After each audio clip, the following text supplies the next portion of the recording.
Aujourd'hui, ce n'est pas un, ni deux, mais trois chefs qui vont nous accueillir dans un endroit absolument sublime, qui vient d'être rénové, dont la façade vient d'être éclairée, pas seulement pour la période de Noël, mais surtout parce que la rénovation a eu lieu.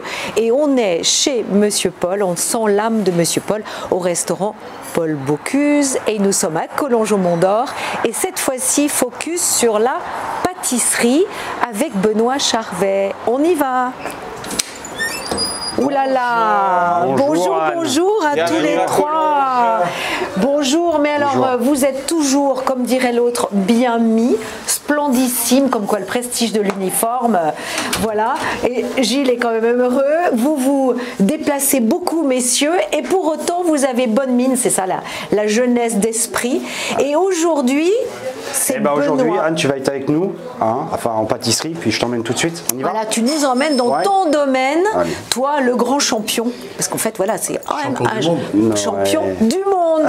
On y va, je te suis avec plaisir. Merci de nous avoir accueillis. Tout à l'heure, à tout de suite.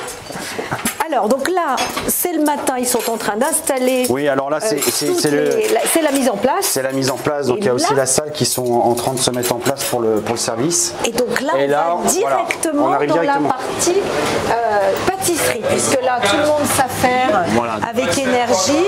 Donc, depuis quelle heure tout le monde est là? Pour nous, les pâtissiers arrivent à 6 h. Pâtissiers, 6 h. Alors, on va aller les voir. Donc là, on entre dans le domaine de la pâtisserie. Bonjour. Bonjour. Bonjour, bonjour. Voilà.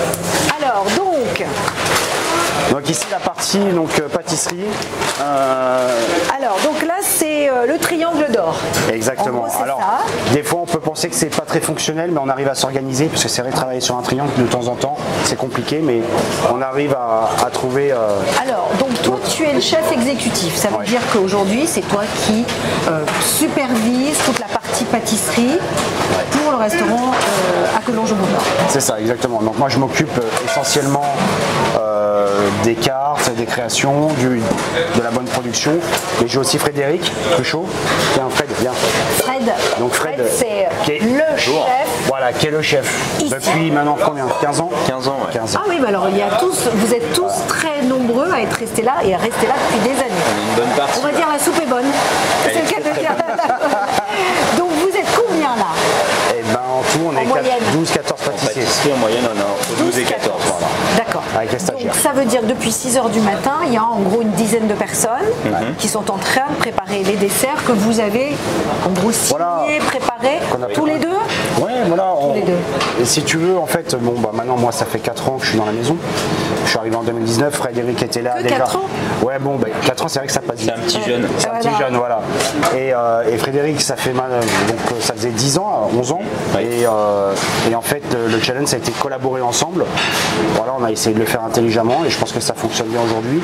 Et notre mission un peu c'est de travailler ensemble sur les cartes, sur la bonne production. Et puis il y a un côté, on va en parler de saisonnalité, je présume qu'on ne sert pas les mêmes desserts. Et puis il y a aussi une mode qui a évolué dans les desserts, même si on est dans une maison très traditionnelle. Avec une identité. Voilà, une identité très forte, mais je pense qu'aussi il faut suivre quelque chose de différent, peut-être moins de sucre, peut-être des desserts plus légers, peut-être plus différents dans l'inventivité, dans les couleurs. Donc ça, vous allez nous en parler. Donc je voulais bien qu'on voit un peu ce que sont en train de faire les uns et les autres. Là, si tu veux, ils sont en train de préparer le chariot de dessert. Alors là, c'est uniquement... Alors ici, si tu veux, c'est la partie mise en place pour le service du dessert à l'assiette. Donc c'est Florian qui s'en occupe. Donc Florian, par exemple, est en train de couper les pommes qui vont être sur les assiettes. Exactement. Puisque le chariot de dessert qu'on voit habituellement est présenté aux gens et après les gens disent je souhaite tel et tel dessert et on leur met à l'assiette. On propose un dessert en général au chocolat et un dessert aux fruits avec un pré-dessert à l'assiette aussi. D'accord. Voilà. Donc là, vous êtes en train de préparer comme la jeune fille. Bonjour. Voilà, donc Marion est en et Guillaume, qui sont en train de préparer les petites pièces sucrées pour le chariot. Alors, donc là, c'est pour le chariot. Exactement. Ils sont là depuis. Alors, il y en a un qui arrive à 6 h du matin et une autre personne. C'est Marion qui était là à 6 h? Non, c'est Guillaume. Ah, c'est Guillaume. Allez, bon, ça va. Donc Guillaume, alors Alors là, il est en train de mettre en place un très joli dessert. Qu'est-ce que c'est ce dessert? Alors là, c'est un Paris-Brest. Revisité. Ouais, je dirais pas revisité. On a juste à ramener des petites touches orientales. Là, on est sur un Paris-Brest pistache d'Iran avec une petite pointe de fleur d'oranger. Et à l'intérieur, vous allez retrouver un petit praliné bien gourmand à la fleur de sel. Donc c'est avec des belles couleurs, chaleureuses, automnales. Voilà. C'est ça. Exactement. Et ça, c'est donc sur le chariot de dessert. Exactement. Et donc, quand arrive le chariot de dessert, les gens peuvent choisir et on leur explique justement les ingrédients de chaque dessert. Ils peuvent très bien prendre toutes les pièces, enfin, tout est à volonté. Donc voilà, le client est vraiment là pour se faire plaisir. Mais c'était un petit peu la démarche de Monsieur Paul. C'est-à-dire de l'abondance et de la qualité. La générosité, de la gourmandise. D'accord. Donc ça, c'est un des desserts que vous allez présenter. Il y en a combien des desserts sur ce chariot de dessert? Alors, si tu veux, toi qui as connu l'ancien chariot, c'était des grosses pièces principalement. Ouais. Ah oui, c'est vrai qu'à l'époque, on avait le gros gâteau et on coupait les parts de gâteau. Voilà. Maintenant, vous faites plus facilement. Nous, notre volonté, si vous voulez, c'était de faire des gâteaux plus petits, de façon à ce que les gens puissent goûter un maximum.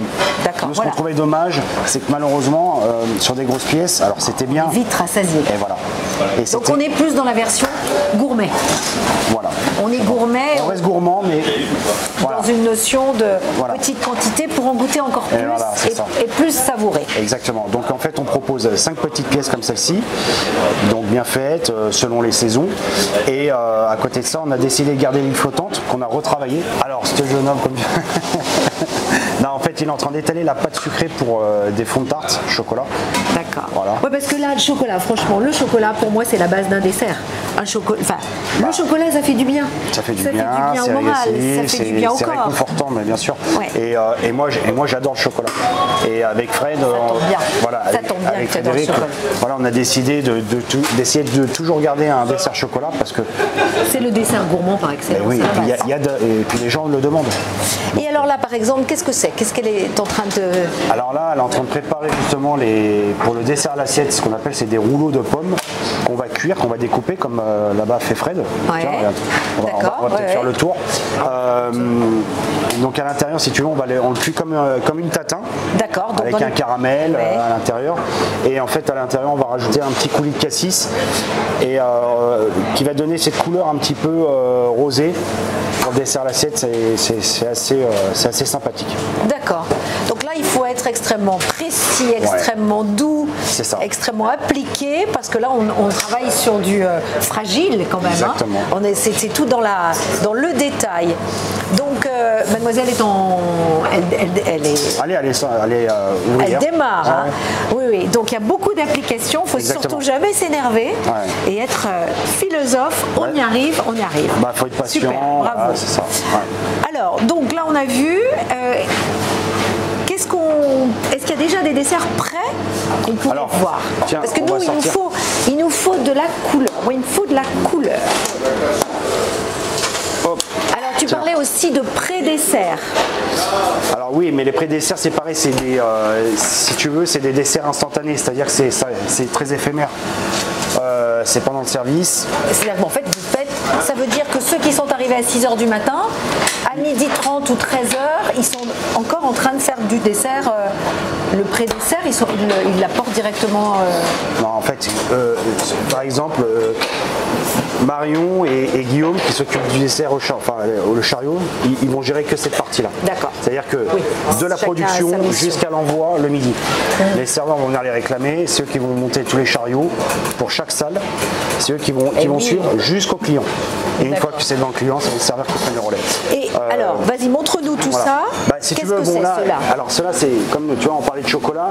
Là, on est sur une tarte chocolat, elle n'est pas finie. Hein. Tiens, Marion, tu peux en finir une rapidement. Marion, elle va nous finir une tarte chocolat. À la limite, tu nous finis un dessert de chaque. Comme ça, oui. Alors ça s'appelle comment? Alors ça, c'est une tarte au chocolat. Grand cru. Bah dis donc, c'est une vraie tarte. C'est petit, mais c'est consistant. Oui. Alors vous utilisez quoi comme chocolat? Là, on est sur un grand cru, pareil, République dominicaine. D'accord. Voilà, avec des arômes un peu cuivrés, voilà. Donc c'est très fort en chocolat. Ça, c'est vraiment pour l'amateur de chocolat. D'accord. Donc vous prévenez quand la personne va choisir ce gâteau, vous expliquez ce qu'il est, en disant voilà, c'est très fort en chocolat. C'est très fort, voilà, il y a Est-ce que c'est différentes par textures. exemple un dessert que tu as créé toi? Oui, bien crées sûr. des desserts. Est-ce Bien que sûr. c'est quelque Alors chose moi dont tu vois? je crée, mais aujourd'hui je suis dans une démarche, si tu veux, d'impliquer les ouvriers, enfin la L'esprit personne. créatif. Voilà, parce et que leur, moi mon but c'est pas de rester dans mon coin et créer, c'est pas ça. C'est de faire partager, c'est qu'ils s'imprègnent de ça, qu'ils s'imprègnent de la création, de l'esprit, comment et c'est ce qu'on essaie de faire tous les jours. D'accord. Donc que ça soit sur la partie chariot comme au dessert l'assiette, on essaie de réfléchir ensemble. Alors bien sûr, les grandes lignes, c'est vrai que il y a un moment je vais dire on va faire ça, on va faire ci, on va faire ça. Fred Alors, va me dire pourquoi pas, est-ce qu'on n'essaierait pas ça? Je dis, oui, ouais, c'est ça allez, qui est hop. chouette. Et c'est Ah, ça. merci Marion, regarde. Alors ça, celui-ci, qu'est-ce que c'est? Alors là, on est sur un dessert comme dans l'esprit entre guillemets d'une tarte au citron et aux agrumes avec une petite pointe de noix de pécan. Si tu veux, en fait, on va retrouver différentes textures. On a un sablé au sarrasin dans le fond Donc, et le noix de petit pécan. côté croquant. Voilà, on a une mousse légère au citron, un crémeux yuzu, on a un confit mandarine au poivre, enfin au citron noir. Après, on va retrouver une petite meringue italienne avec Elle est un trop praliné, jolie. voilà, noix de pécan. C'est très Voilà. mignon Ouais, et on sent que c'est excellent, bien sûr, hein, avec les oppositions de saveurs. Là, évidemment, Là, c'est les millefeuilles qui ont été montés il y a à peine 20 minutes. Ouais. Voilà. et alors une question bête. Il faut être gourmand C'est impératif. et on ne se lasse pas. Mais non, non, parce que c'est pour ça que nous, on essaie de changer assez régulièrement le gâteau pour éviter justement de tomber dans une lassitude. C'est ça aussi notre métier, c'est de trouver des nouvelles choses, quoi. Et alors ce millefeuille, qu'est-ce qu'il a de particulier? Là, on dirait un fruit rouge ou Pas du tout, non, c'est que là, en fait, c'est deux feuilletages différents. Ah, Là, tu es d'accord. sur un feuilletage inversé. En fait, il est monté comme un vol au vent. Et en fait, à l'intérieur, tu vas retrouver une crème pâtissière bien vanillée avec. Donc avec c'est un millefeuille qui est quand même léger. léger, oui, qui a été quand même retravaillé légèrement. Les gens sont capables de manger 4 desserts. C'est comme arrivé, ça? ouais, bien sûr. Ouais, bien sûr. Parce que n'oublions pas qu'il y a quand même entrée, après-entrée. alors, c'est pour ça que maintenant, en salle, ils préviennent assez souvent les gens en disant attention, gardez de la place pour le dessert, surtout quand on est au chariot. Voilà. Bien sûr, parce que c'est quand même un vrai Bah, régal. le but, On sait qu'après il y a quelques chocolats Voilà, qui il y a sont le chocolat, apportés. bien sûr. Bon, super, merci de nous avoir montré tout ça. Donc là, il est en gros 11h du matin, donc C'est ça ça. va avancer petit à petit. Voilà, tout là, doucement. ils vont préparer d'autres desserts pour ce soir, pour demain. Bien sûr, mais là, Il y a un en fait, rythme. là, c'est Marion et Guillaume ont juste préparé pour ce midi et ils vont recommencer juste après, enfin pendant le service du midi pour ce Ils sont soir. déjà sur la suite du soir. Eh oui. D'accord. Parce qu'il y a des choses qu'on peut pas servir, voilà, par exemple le Paris-Brest, Non, il voilà, faut on aura que une ça soit pâte à choux. hyper frais. Voilà. très Qu'elle soit fine. encore croustillante, le feuilletage c'est pareil. Et donc, ça veut dire qu'il n'y a plus de grands desserts. Et si, et il y a la pièce. Alors on a décidé de garder une pièce, on va dire classique, Oui. et qui change tous les mois, tous les 2 mois. Donc on fait la tarte tatin par exemple. D'accord. Et là actuellement on a décidé de faire un bon flan pâtissier vanille. Tu peux pas nous montrer un bon flan pâtissier vanille? Ils ont été cuits là en plus. Mais ils allons sont avoir- pas finis. Ils sont Ah pas ben finis. non, mais justement c'est ça qui est chouette. Oh là là, Voilà. le vrai bon flan pâtissier. Voilà. Tout le monde se damnerait pour un vrai bon flan pâtissier. Bah oui, c'est ça. Donc tu là, vois. vous le mettez sur le chariot, celui-ci, C'est ça. et les gens donc l'auront à la coupe. C'est ça exactement. Donc là, a il des vient petits- d'être cuit Ah mais là il est, récemment. regarde, tu vois, il est encore tout tremblotant. Ouais, oh là là là là. Et ça, quand c'est que du bonheur. Donc après, on coupe là la jointure, justement pour que ça soit bien propre. On le lustre avec un glaçage un peu de caramel. Enfin, Et les gens, les clients aujourd'hui viennent autant pour le flan pâtissier que pour des nouvelles bien sûr, pâtisseries. mais bien sûr. Et j'ai envie de te dire, c'est important d'avoir une pièce classique au chariot. Il faut. Donc la pièce classique en ce moment, c'est le flan pâtissier. Voilà. Ça peut être, comme tu disais, la La tarte tatin, on a pu faire des forêts noires, on a fait plein de choses, ouais, un opéra. D'accord. Et c'est toi qui décides. Oui, en partie, voilà, on en parle. Oui, D'accord. quand on souhaite changer, on en parle avec Fred, on en parle avec les chefs. Il n'y a pas enfin, je veux dire, on n'est pas seul à décider. Voilà, dès que quelqu'un a une réflexion à dire, on échange et on trouve. Est-ce que par exemple Fred et toi, il vous arrive l'après-midi de vous mettre là tous les deux en disant bon voilà, il faut qu'on fasse un dessert. Bien sûr, mais souvent. Et donc tu fais un plan, tu fais un dessin, tu fais tous les deux vous. C'est ça. Ouais, c'est ça qui est intéressant. C'est ça qui est intéressant. De penser à de futurs desserts. Exactement. Et ce qui est important, c'est qu'avec Fred, maintenant, il s'est imprégné de ça. C'est-à-dire de cette vision. Et aujourd'hui, je sais que demain, si je lui dis ce serait bien qu'on fasse un dessert comme ci, comme ça, si je suis pas là, il va commencer à travailler dessus. Donc c'est un beau duo. Voilà. Un beau duo. Et c'est là où j'ai envie de dire que la magie opère. Voilà. Top. Merci à toi. Merci. Là, on est assis à une vraie table dans la salle de restaurant. Ils sont en train de tout préparer. Est-ce que tu as déjà déjeuné ou dîné là? Exactement. Comme un client. À cette table À cette table-là. À cette table même, tu vois, il y a maintenant 10 ans, plus de 10 ans. On était 3 personnes. Je me rappelle, Monsieur Paul était à cette table avec Madame Raymond et d'autres personnes. Et j'étais à l'époque le chef pâtissier de chez L'Oiseau. D'accord. Et on avait décidé un lundi midi, parce que c'était ouvert le lundi, de venir. Et il n'y avait pas beaucoup de monde ce midi-là. Je crois qu'il devait y avoir 10 couverts, donc il n'y avait que les gens dans cette salle. Et j'en garde un fabuleux souvenir. Et c'est marrant parce que tu vois, je t'ai proposé. Et j'étais ici. Alors j'étais pas, mais j'étais assis. Donc tu t'es mis à la place du client qui apprécie le cadre, la table, la déco, les couverts en argent. Moi, je me souviens aussi des chandeliers. C'était très beau. C'était impressionnant quand on n'a pas des chandeliers devant soi tous les jours. Alors du coup, Benoît, raconte-nous un peu qui tu es, d'où tu viens. Alors j'ai entendu, tu n'es pas lyonnais.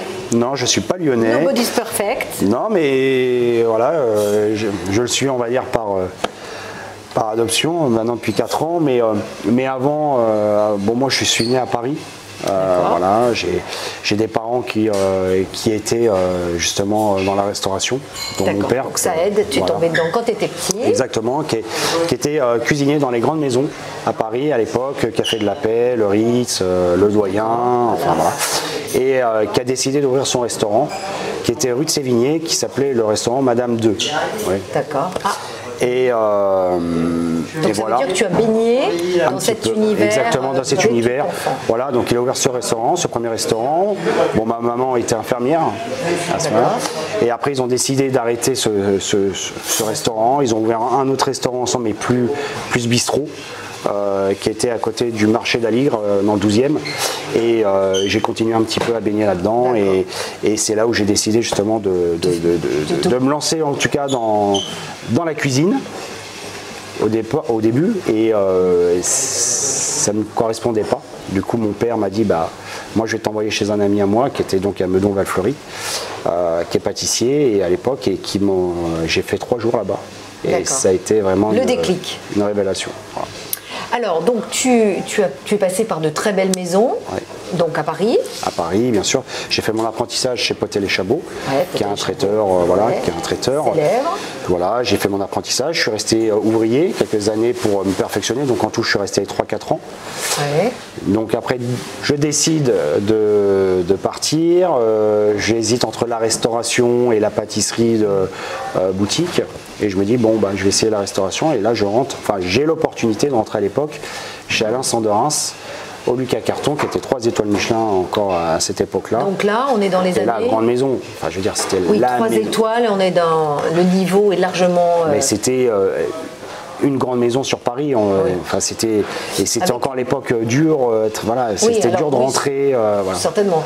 Avec une clientèle extrêmement exigeante, certainement puisqu'on est à Paris étrangère. Oui, bien sûr, principalement.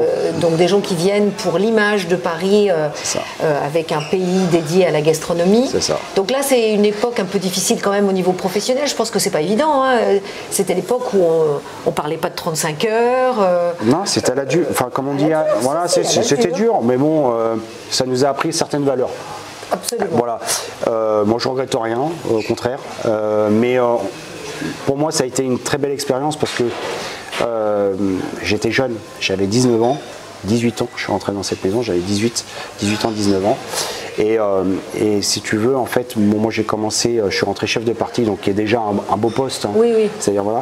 Et à ce moment-là, tu as le chef pâtissier qui décide de partir. Bon. Moi, j'avais deux options. C'était soit, si tu veux, j'avais deux options. Soit je me disais, je pars parce que j'ai pas les compétences et je suis jeune, ou soit je décide de rester. Mais pour rester, il fallait que M. Sandoras me propose le poste. Et c'est ce qui est arrivé. Ouais. Donc ensuite, un passage en Bourgogne. En Bourgogne, à Saulieu. À Saulieu. Chez Bernard Loiseau. Voilà, Bernard encore une Loiseau, maison. qui était un homme absolument attachant. Voilà, bon, moi que j'ai pas connu, malheureusement, j'aurais bien voulu, mais moi je suis arrivé dans la maison en 2006. Donc Monsieur Loiseau est parti en 2003. D'accord, donc c'est son épouse qui avait repris Dominique, les rênes, avec beaucoup de professionnalisme, de sérieux. Et c'est aujourd'hui sa fille qui bien sûr, c'est Bérangère et Blanche aussi. Qui est, oui, les filles qui ont repris la maison. Et ça, les parents peuvent être fiers. Et donc, arrivé ici... Après, il y a eu Georges Blanc, très belle expérience, 3 étoiles, j'y suis resté 5 ans. Et après, me voici à Collonges en 2019. Novembre 2019 pour tout dire, et c'est là où la mécanique s'est mise en route, c'est-à-dire que bon, moi je connaissais déjà les chefs, on se connaît déjà forcément. Oui, puis là, tu as de la bouteille maintenant. Ouais, voilà, et puis on gardait des contacts et moi j'observais la maison comment elle bougeait déjà. Oui. Bon, Monsieur Paul est parti, c'est là que Vincent Leroux avec les chefs ont annoncé qu'il allait y avoir du changement. Ils avaient entamé la première phase de travaux à l'époque, donc c'est-à-dire tout le rez-de-chaussée. Moi, je suis venu manger à cette période-là, c'était pendant le Syrah, il me semble. C'est ça. Il y avait un bon repas, on sentait que la maison bougeait, il y avait d'autres choses. La modernité dans la continuité. Et de là, avec les chefs, on a gardé contact et avec Gilles, on se tenait au courant des choses. Et à un moment, je lui ai dit, écoute, moi... J'arrive, je peux apporter ma pierre à l'édifice. Je lui ai dit, maintenant, si vous acceptez, moi, je serais honoré de venir travailler dans votre maison. Alors, donc, tu es là, bien installé, mais tu es, on le disait tout à l'heure, au début de l'interview, tu es champion du monde. Alors, champion du monde des pâtissiers, comment ça se passe? Explique-nous, parce que... Alors, il y a deux Coupes du Monde. Il y a une Coupe du Monde qui est en France, qui est la Coupe du Monde de pâtisserie, voilà, qui a été créée par Gabriel Paillasson, et qui est une marque aussi déposée, faut le savoir. Donc elle a lieu quand cette... Au Syrah. C'est à l'occasion du Syrah, en même temps que les Bocuse d'Or. Voilà, tous les 2 ans. Il y a la Coupe du Monde de pâtisserie. Exactement. Okay. Et après, il y a une autre Coupe du Monde qui s'appelle la Coupe du Monde des desserts glacés, ou de glace, qui est à Rimini, qui est un peu le même profil de salon. Mais dédié aux desserts glacés. À la glace aussi, beaucoup à la glace, mais aussi à la pâtisserie, qui se passe en Italie. Et donc c'est cette Coupe du Monde, avec d'autres équipiers qu'on a gagné à Rimini en 2018. D'accord. Donc, est-ce que par exemple sur ta carte de visite, tu indiques ces points, ou enfin quand je dis carte de visite, tu n'en as pas, mais non, mais pour toi c'est quelque chose qui est... Non, mais c'est une fierté. Oui, c'est une fierté parce pour que la maison. Mais parce que c'est beaucoup de je vais pas dire sacrifice parce que c'est de plaisir dans le sacrifice. Voilà, d'engagement. Voilà, ça a été 3 ans d'engagement. De tous les jours. Voilà. Merci pour vraiment cette interview et ce moment passé dans les cuisines avec toute ton équipe. Bonne continuité. Je serais ravie de continuer à goûter ces excellents desserts et longue vie à cette tradition du bien manger en France et surtout dans cet établissement. Merci Anne. Merci. Merci.